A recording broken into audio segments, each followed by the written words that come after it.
Hey there and welcome back to Get Indie Gaming, and to our wrap-up of the top 10 best indie games of 2023, we think you should still take a look at if you've yet to do so in 2024.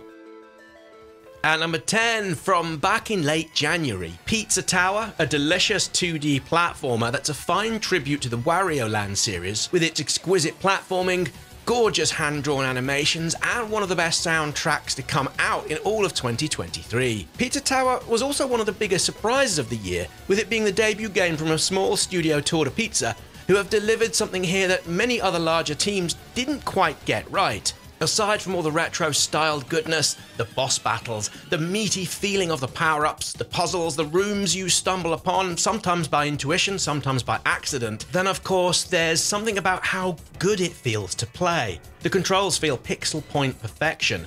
There's kind of a weight behind the character's movement, particularly in the combat options that, while not overly abundant, feel just perfect for what the game is looking to offer. While Pizza Tower looks backwards for inspiration, it provides the genre and evolved experience, which ups the ante in what we should expect from platformers to come.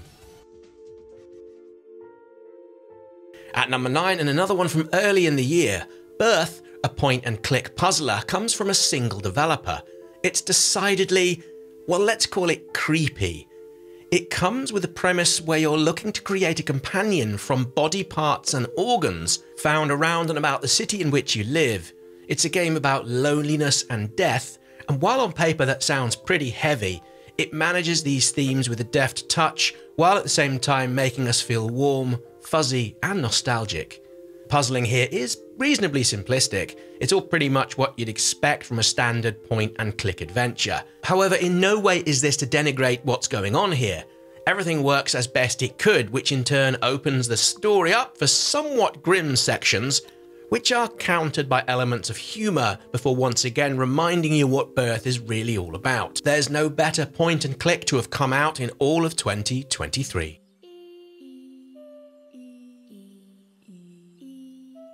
Next up at number 8, Dordogne, with its depiction of the countryside, the towns and markets of the region, and of course the titular river, take me back to yearly family holidays within the region. There's one scene in particular where you take your character canoeing down the river, where the imagery reminds me of villages and towns such as Baynak and Dom, with the region's flora and fauna stunningly replicated. If all of this looks painterly, well, that's because it is. Dordoigne's creative director, Cedric Babouche, painted the scenes before importing them into Unity. It gives Dordogne something that feels unique and that little bit of extra sparkle I so dearly appreciate. I'd like to have seen greater use of the photo and sound recording mechanics that's teased at the beginning of the game, although it's hardly used thereafter. The story does resolve around making connections with the past in light of the present, and come to the conclusion it might be a little bit too linked to historical events of the region, although for me, the visuals and memories this game affords makes it a satisfying play and one of the narrative highlights of the year. Moving on, and at number 7, Venba tells a truly captivating tale of an immigrant Tamil family moving to Canada in the late 1980s. All of this revolves around themes associated with cooking, with the food and recipes drawing a compelling story about the couple's experiences, challenges, and the journey of raising a family within a different cultural context. The food here in Venba is also a tool for establishing intergenerational links, a connection as it were, which, taken the overall story and pacing, in what's a game I think that really should be played in one setting, all comes together in delivering a moving and heartfelt experience. To be honest, I'd like to have seen a little more depth when it touches upon themes such as death. Things here merely are suggested without further elaboration. That said, Venba makes for a terrific evening of something we really don't see enough of. At number 6, and the follow-up from the studio that brought us Mutazione. Like the studio's previous game, Saltsea Chronicles focuses on community and the relationships and values the characters share with each other. You play as a diverse crew of a ship whose captain has gone missing, with an environment that's post-end of the world where those who are left begin to make sense of where they might take society forward. As you might expect, it's delightfully written, with a genius option to use a feature where you're able to revisit decisions and so try out differing storytelling branches. The art style with its pastel colouring perfectly suits the overall mood of what Saltsea Chronicles is looking to deliver. At times, it's challenging in terms of the subjects it tackles, although all of this is handled with supreme elegance. It really does nail the feeling of community and belonging, and I often found I'd come back simply to potter around the place, almost like sitting in a cafe to watch the world go by. It's all hugely involving and a narrative treat. At number 5, a Highland Song is at first brutally difficult. I almost put it down after the first half hour as I struggled keeping Moria, the teenage runaway, out of bother against the elements, as I failed to pick enough resources or find the necessary shelter to keep her alive. However, repeated attempts are beautifully rewarded as I got to understand the signposting, and I was able to move about the beautifully rendered landscapes with enhanced ease. Its allure comes not just from the challenge it offers and how all of this looks, but also from the immersive storytelling and the intertwining of Scottish history and mythology within the overall narrative. Moria, well, she's also a delight. She's spirited, certainly, and I found her easy to empathise with. The bits and bobs and jokes and bits of humour here and there also make for a welcome break, and to top this all off, the score is perfectly suited to the game such as this, which feels rooted in resilience and overcoming adversity. At number 4, Dredge takes the premise of a fishing adventure game while subverting what's usually a positive experience with something that's delightfully unsettling. Dredge is all about the atmosphere, particularly in the nighttime cycle where there's an ever-present feeling of maliciousness and unease, which manifests itself in delightful tension. The developers have created something wonderfully majestic here where less is certainly more. By holding back on the visuals while letting the score also work its magic, you fall back into the thoughts inside your own head as to what might actually be out there. I've lived by the sea pretty much all my life and have spent many nights out on the ocean on various tubs. And while I've never thought our boat could be devoured by an underwater leviathan, there's something menacing about the ocean at night.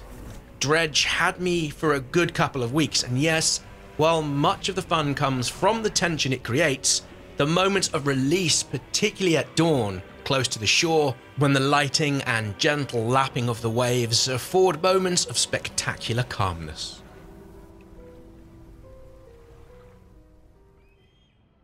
At number 3, Jusant delivered one of the most enjoyable gaming experiences of the whole of last year by way of its innovative control mechanics.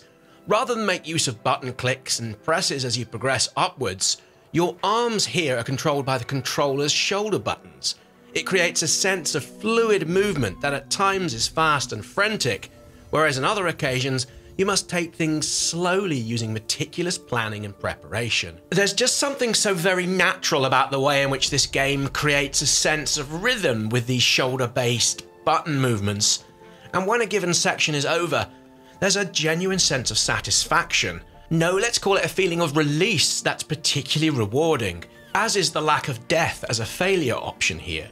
Sure, you can make mistakes and fall, although your rope and carabiner system mean it's never terminal, which again feels perfectly in keeping with what Jusant is looking to deliver, all within a wordless narrative that puts me in mind of Journey or Abzu with its messages of tragedy. Jusant is every bit a surprise as it is a delight, and there were only 2 games in the whole of 2023 I enjoyed playing just that little bit more. At number 2, and this year's runner-up, is Cocoon. It's one of those games in a series, such as Baba Is You, Gorogoa, and The Witness, that's not only very clever in its entirety, beautiful to look at, but also it feels so satisfying and fulfilling once it's over. It does reward patience. On occasions I found a puzzle I couldn't figure out, although having walked away, a solution popped into my head when I least expected it. The puzzles, as you can imagine, start relatively straightforward and then build and build. However, I didn't find any I thought were obtuse or deceitful, and you know what? I'm not going to spoil any of this, so even if you're not a fan of puzzlers, go pick this up. It's one of the best puzzle games I've ever played. And so onwards to the number 1. My most loved indie game of 2023 is Sea of Stars. While deeply entrenched in the nostalgic allure of 16-bit classics, Sea of Stars offers an exquisite gaming experience with the benefits and capabilities of modern gaming engines, and in so doing, it looks as much forward as it does backwards. The result is an effortlessly engaging overall experience that feels not only a love letter to JRPGs of old, but also a new standard in which way the genre goes from here. Okay, it's not perfect. The combat system is a little underwhelming in places, and old hands of the genre might feel the difficulty a tad on the easy side.